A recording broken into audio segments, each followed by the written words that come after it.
Hello all, my name is Pavan Kumar and welcome to my YouTube channel. Guys, today in this particular video we are going to see how to reverse all the rows in a data frame.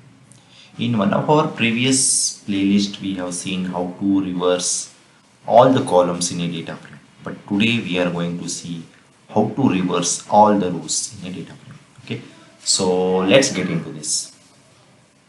So before we begin our main topic, if you are visiting my channel for the first time, please do subscribe to my channel and please press the bell notification icon to get all updates related to my YouTube channel. Okay.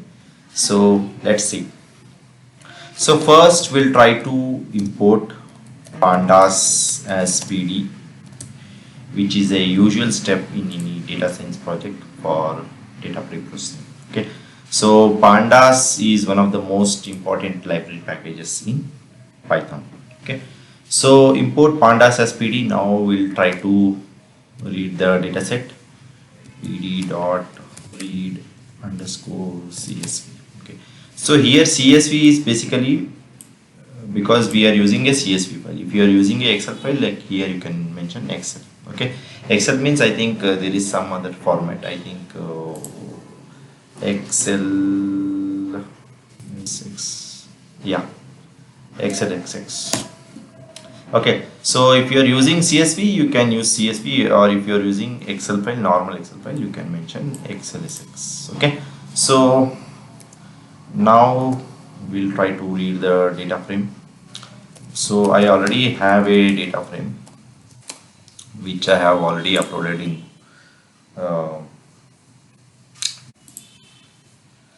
okay, now let's try to run this particular cell. Now let's try to explore.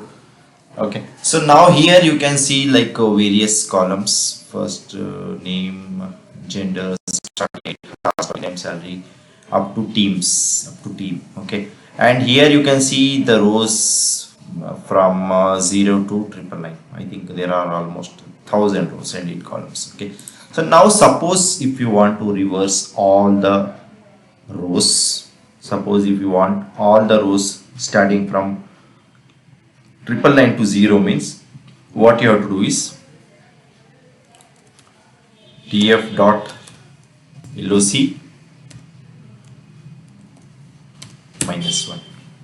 So this means like here it will reverse all the rows in a data frame. So now let's try to run this particular cell, and here you can see all the rows are reversed and the rows are starting from 999 and it's ending with 0. So previously it was starting from 0 and it was ending with 999. Okay, but here you can see all the columns are in the same order. Okay, but there is no change in column order. Okay, so this is how you reverse all the rows in a data frame. Okay, so that's all about this particular video, guys. I hope you like this particular video. Please do subscribe to my channel if you are not already subscribed. See you and all. Thank you. Bye bye.